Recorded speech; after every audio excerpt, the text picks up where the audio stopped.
Добрый день, уважаемые коллеги. Тема моего выступления – дифференцированные задания при работе с текстом на уроках географии. Современные стандарты требуют, чтобы знания не усваивались обучающимися в готовом виде в ходе рассказа учителя, а были итогом учебной деятельности учеников, организованной учителем. Одно из главных средств обучения – это учебник. Учебник служит главным пособием для учащихся, важнейшим источником их знаний. Учебники – это комплексное средство обучения, где содержание предмета представлено в разной форме. Но все-таки основа любого учебника – это текст. Поэтому организация работы воспитанника с текстом учебника является важной задачей учителя и учителя географии в том числе, решение которой позволит достичь результатов, обозначенных в стандарте. Существуют разные технологии и методики, способствующие решению данных задач. Предлагаю методику использования текстом с ошибками и пропусками слов. Хочу остановиться более подробно на втором. Данный метод сочетает в себе элементы игры, исследования, что позволяет пробудить интерес обучающихся к изучаемому вопросу, представить его в необычной форме, актуализировать ту информацию, которая наиболее важна, развивает навыки самостоятельной работы, группового взаимодействия, развивает умение применять полученные знания на практике. Методика работы может быть самой различной. Это и самостоятельная работа с учебником в классе, как вариант самостоятельного добывания знаний, как индивидуальная работа, работа в парах, либо даже работа в группе. Это может быть коллективная работа под руководством учителя, а также можно использовать в качестве проверки знаний, умений, навыков по изучаемой теме, или даже можно использовать как в качестве домашнего задания. В этом учебном году использовал этот прием во время карантина в 7 классе по теме Антарктида. Данный вариант вы видите на слайде, либо на листочке. Обучающиеся, которые смогли самостоятельно заполнить большинство пропусков, успешно справились и с тестированием на уроке.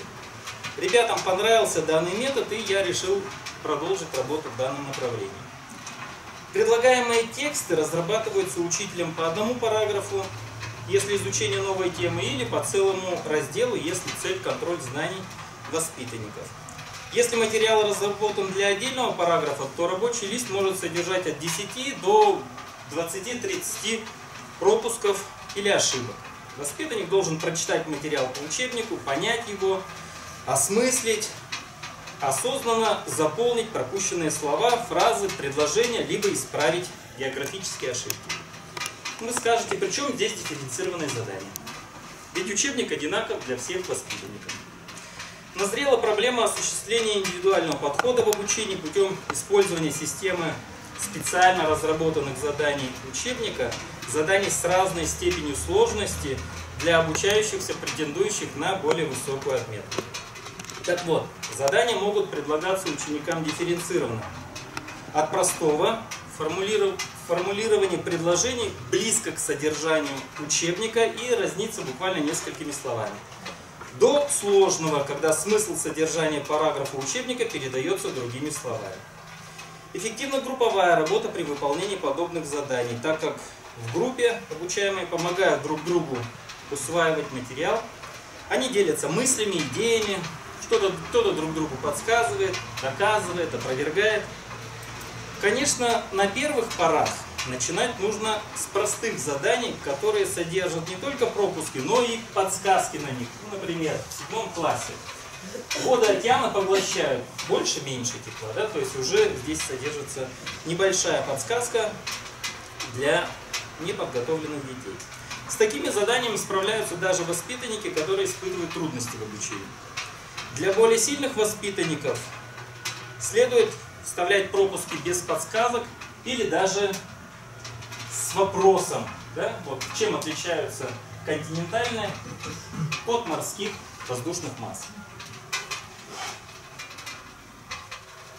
Либо можно воспользоваться простым географическим диктантом.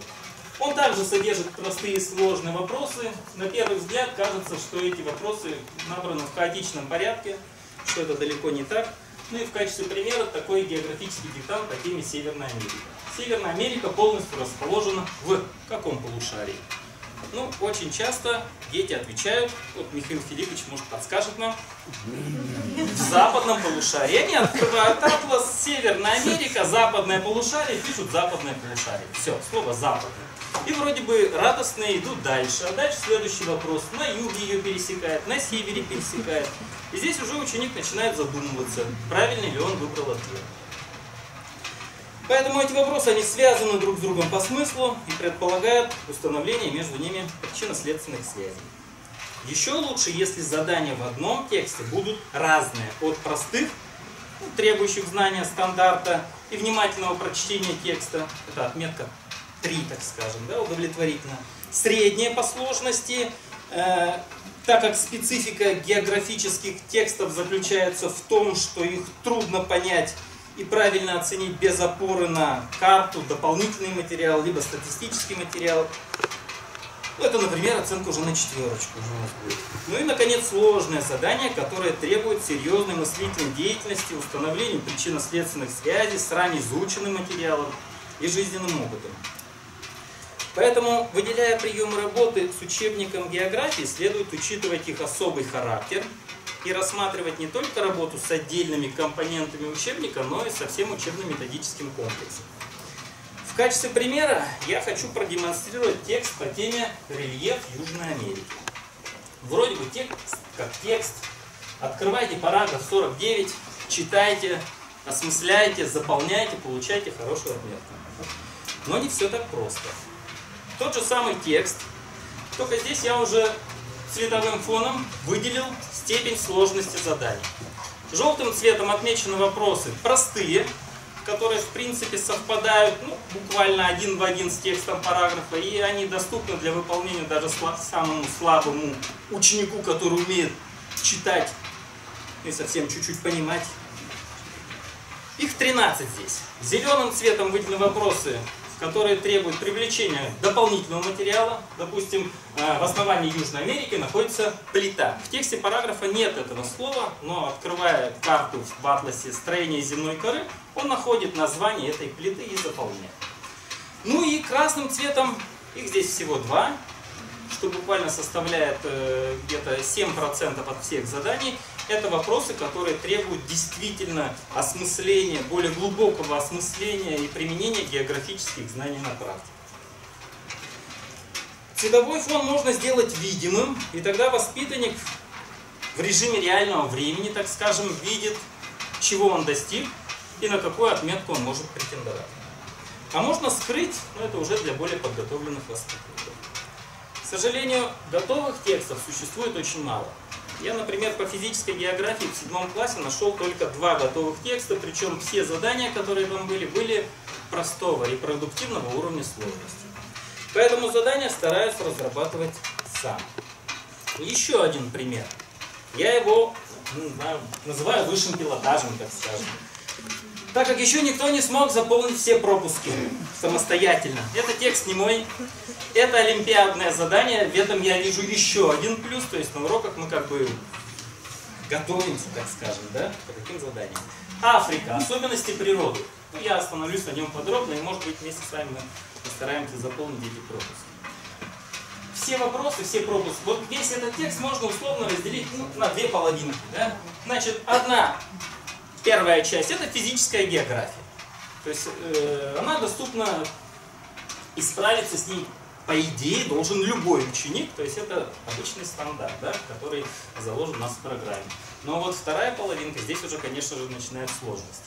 На берегу самой полноводной реки Африки, это у нас Конго, встретились 2 мальчика. Меня зовут Банга, я африканец, сказал первый. А меня зовут Исмаил, я тоже африканец, ответил второй.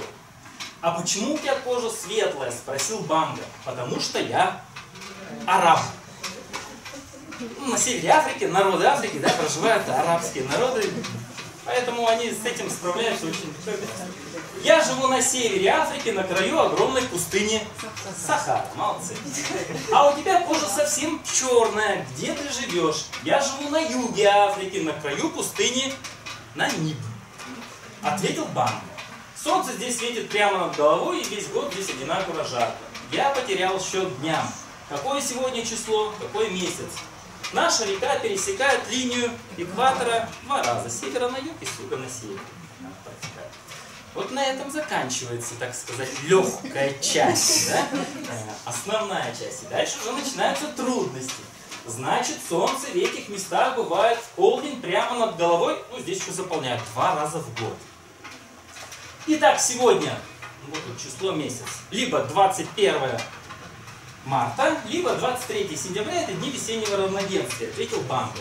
Да, хорошо жить там, где есть смена времен года, а как тут быть? Будем ждать.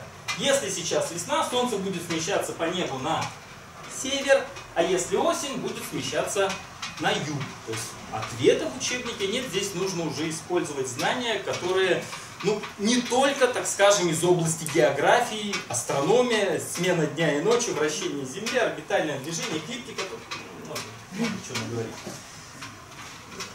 Если сейчас весна, так, это я уже сказал, чудеса. У меня на родине солнце в полдень весь день светит на юге, сказал Исмаил или Банга? На юге, да? Это скажет Исмаил, потому что он живет на севере Африки, да, в северном полушарии. А у меня в южном полушарии весь год на севере, ответил Банга. Вот такие задания, которые, в принципе, можно использовать на уроках географии. Все хорошо, да? Но проверка такой работы занимает очень много времени. Что делать? Было бы хорошо, вот как интерактивный тест. Нажал кнопочку, компьютер все проверил. На сайте School Collection есть такая программа, которая называется «Конструктор интерактивных карт». Она уже там давно находится, я ей тоже давно пользуюсь, но я ей пользовался для проверки географической номенклатуры. Это выглядит примерно следующим образом. Значит, вставляем сюда курсор, набираем правильный объект, и компьютер сам проверяет, считает. Как вот еще Наталья Леонидовна сказала, не просто мы формируем географические знания, но еще и грамотность. То есть этот объект нужно написать правильно, не Корпентария, там, да, а Карпентария залив и так далее.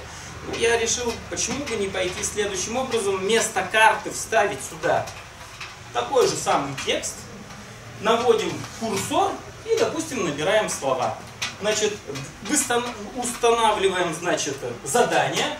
Они могут быть разные. Вот здесь одно задание, но как раз для учеников подготовленных или слабо подготовленных можно очень, перемещая вот этот процент правильных ответов, установить градацию, значит, зачет, не зачет, допустим, да? И все это сохраняется очень быстро. Можно, в принципе, даже для каждого отдельного ученика вот это установить задание, сохранить. Единственная проблема – это все использовать нужно в компьютерном классе. У нас классы большие, компьютерные, наши классы на уроках географии на группы не делятся, но файл получается очень небольшой, и я это использую как для проверки. Домашнее задание, например. То есть это для работы дома достаточно обычный браузер Internet Explorer, который установлен на каждом компьютере по умолчанию с обновленным плагином. Но это все компьютер делает сам автоматически. И они просто выполняют задание, делают скриншот, присылают мне на электронный адрес или где-нибудь ВКонтакте. И таким образом я могу оценить даже учеников дистанционно. Ну вот, если очень кратко, то у меня все. Спасибо за внимание.